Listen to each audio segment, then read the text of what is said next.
এদিকে পিরোজপুর মাদক নিয়ন্ত্রণ অধিদপ্তরের সহকারী পরিচালক মোহাম্মদ বাবুল সরকারের এক নারীর সঙ্গে মাদক সেবনের ছবি সামাজিক যোগাযোগ মাধ্যমে ছড়িয়ে পড়ে।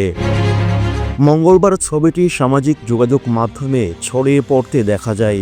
ওই ছবিতে দেখা যায় জেলা মাদক নিয়ন্ত্রণ অধিদপ্তরের সহকারী পরিচালক বাবুল সরকার একটি রুমে খাটের উপরে বসে নিজে খালি গায়ে এবং খোলামেলা পোশাকের এক নারীর সঙ্গে বসে মাদক সেবন করছেন।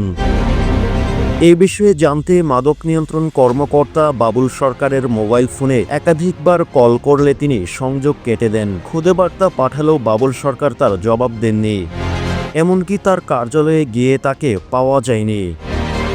অন্যদিকে পিরোজপুর মাদকদ্রব্য নিয়ন্ত্রণ অধিদপ্তরের পরিদর্শক বাপন সেন গণমাধ্যমকে বলেন, আপনারা যেমনটি দেখেছেন আমরাও ঠিক তেমনটি দেখি। উনি আমাদের ঊর্ধ্বতন কর্মকর্তা, তাই এ বিষয়ে কোনো মন্তব্য করতে চাই না।